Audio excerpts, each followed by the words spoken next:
Hello प्यारे बच्चों, today we are going to discuss the question answer of Amigo Brothers. This is chapter 6 and it is taken from English Alive Collins Literature Reader class 6. So let's start.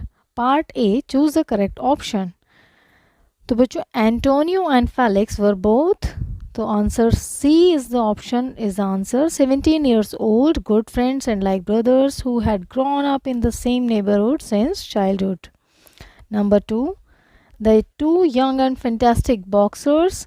Answer is option B. Felix Vargas and Antonio Cruz were competing to participate in the Golden Gloves tournament at a famous amateur boxing competition. Number 3. Both had a dream of someday becoming the, option B is the answer, lightweight champion of the world and dedicatedly worked out at the boys club or at the pros gym. Part 4. Early each morning, the boxers would run along the East River Drive, and answer is C. In sweatshirts, short towels around their necks, and handkerchiefs around their foreheads. Now, question number 5th. Antonio and Felix slept, ate, wrapped, and dreamt positive. They could immediately recall. Answer B is the option. Divisions, weights, records of fights, knockouts and draws, or losses about any given fight. ये section over. So part B is answer these questions briefly. Question number 1. What was the significance of the opportunity to fight in the Golden Gloves tournament for the two boys? तो इसका क्या महत्व था उन बच्चों को अगर दोनों को चांस मिलता उन दोनों बॉक्सर्स को गोल्डन ग्लव्स टूर्नामेंट में खेलने के लिए? Answer is for the two boys the significance of the opportunity to fight in the golden gloves tournament was that it was a famous professional boxing championship, क्योंकि बहुत ही famous professional boxing championship थी and a chance for them to show off their skill as boxing champions, और boxing champions होने के नाते उनको ये दिखाने का मौका था कि उनकी कला कैसी है, how good players they are. Number 2, how did Felix finally figure out how to prepare himself for the fight mentally? Answer is Felix watched the movie. उसने अपने आप को कैसे तैयार किया मेंटली प्रिपेयर करने के लिए? तो फेलिक्स ने पहले मूवी देखी the champion and figure out the champ took some initial blows. फिर उसने सीखा कि जो चैम्प है वो पहले इनिशियल ब्लोज लेता है and then was restrained while the challenger was crumbled. फिर जब चैलेंजर जो है आप पर अगर हमला करता है तो उसको रिस्ट्रेन कैसे करना है. This is how he prepared himself for the mentally fight. तो वो कैसे फाइट करना है मेंटली उसने अपने आप को प्रिपेयर किया.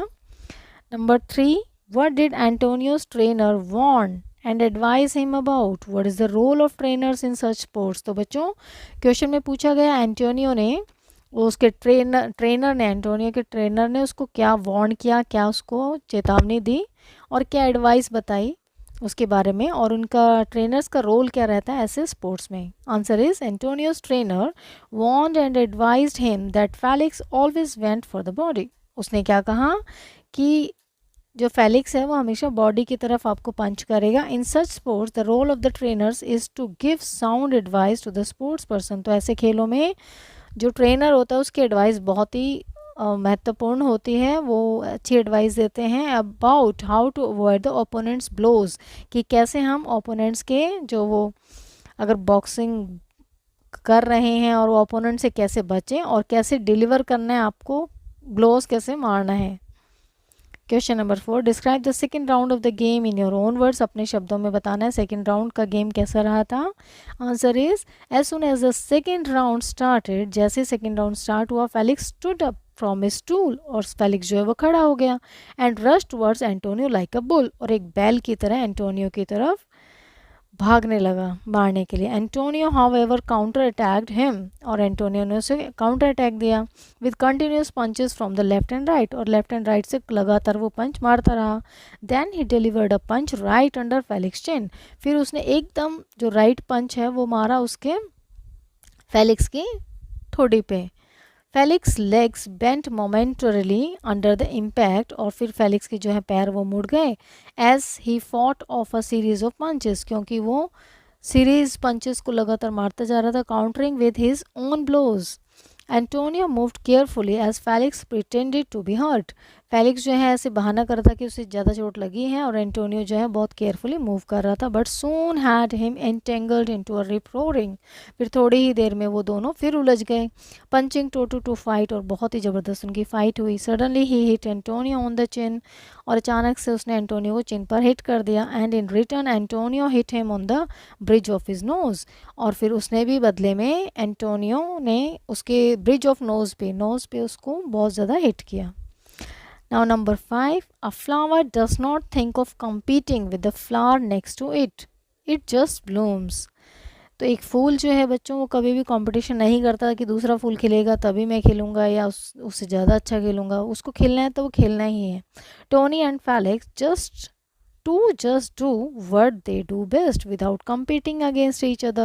What does the boys' decision to train separately tell us about them? तो हमें उनके डिसीजन से क्या पता चलता है? Answer is the boys decision to train separately. उन दोनों ने डिसाइड किया हम दोनों अपनी ट्रेनिंग लेंगे अलग अलग। Tell us that although they were best friends, वो हालांकि वो दोनों गहरे पक्के दोस्त थे। They were extremely ambitious as well, लेकिन वो दोनों ही महत्वाकांक्षी भी थे। दे वर गुड स्पोर्ट्समैन, वो बहुत ही अच्छे खिलाड़ी थे। Who did not want their friendship to affect their performance, और वो नहीं चाहते थे कि उनकी जो दोस्ती है वो उनकी परफॉर्मेंस में बाधा बने रिंग में। Hence they decided to train separately, इसलिए उन्होंने डिसाइड किया कि हम दोनों ट्रेनिंग जो है सेपरेट सेपरेट लेंगे। यहाँ तक क्लियर है बच्चों? Now section C, think and answer the questions. Question number 1, no matter what the decision Tony and Felix knew, they would always be champions to each other. How does their move at the end of the competition inspire you? Answer is, Tony and Felix move at the end of the championship inspires us to have balance in life. तो उससे हमें क्या पता चलता है कि हमें life में बैलेंस होना चाहिए। दे maintain balance between their friendship and sportsmanship, उन्होंने बहुत ही अच्छा एक बैलेंस बनाया अपनी दोस्ती और अपने खिलाड़ी जो स्पिरिट थी उनकी खेल के प्रति। दे वर एम्बिशियस, वो महत्वाकांक्षी थे। And gave there full potential in the ring against each other, और रिंग में उन्होंने बहुत अच्छे से एक दूसरे के अगेंस्ट में लड़ाई की। They also appreciated one another skill as a boxer and hence left the ring before the champion could be announced, और चैम्पियन अनाउंस होने से पहले दोनों ने रिंग छोड़ दी, because they both were the champions. Number 2, we both know that in the ring the better man wins. Friend or no friend, brother or no.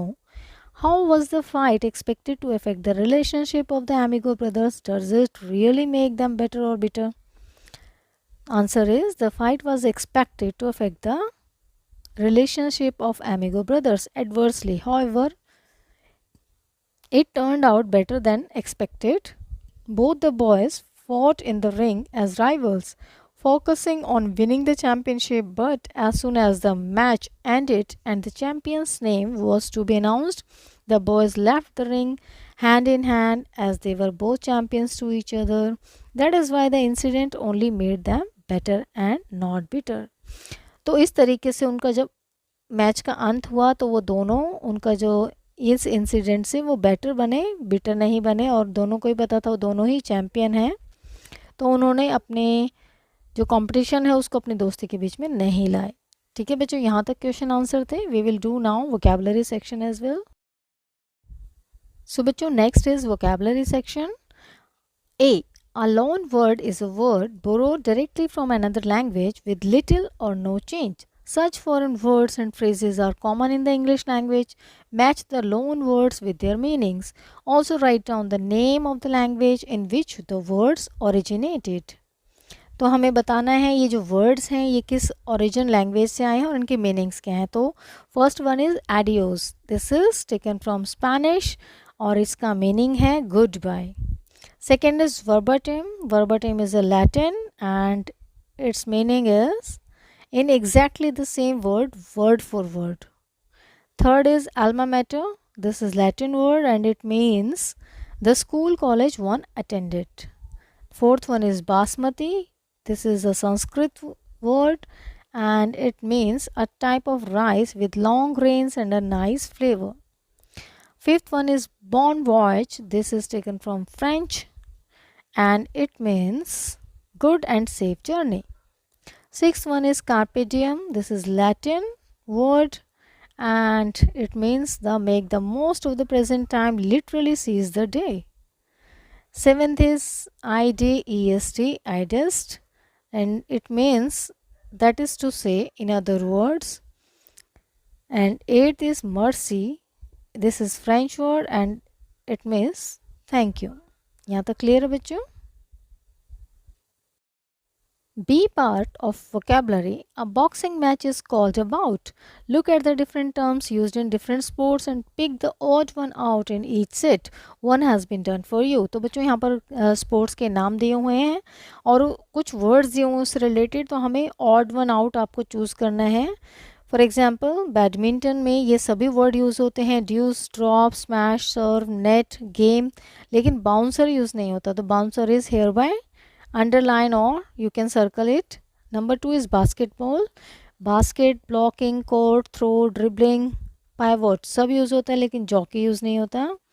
Number 3 is boxing. Boxing में bout, referee, ring, punch, jab, hook सब use होता है, बस checkmate use नहीं होता. checkmate chess में use होता है बच्चों. Number 4 is cricket. crease, duck, pitch, spinner, stumped, umpire ये सब यूज़ होता है बट pitcher यूज़ नहीं होता. Number 5 is football. फुटबॉल में free kick, goal post, hat trick, kick off, midfield, penalty ये सब यूज़ होता है, गूगली यूज़ नहीं होता. तो इस तरीके से हमारा वोकैबुलरी सेक्शन भी कंप्लीट हो जाता है बच्चों. And we have all completed the question answer and vocabulary section as well. I hope you understand all the question answer. Thank you for watching.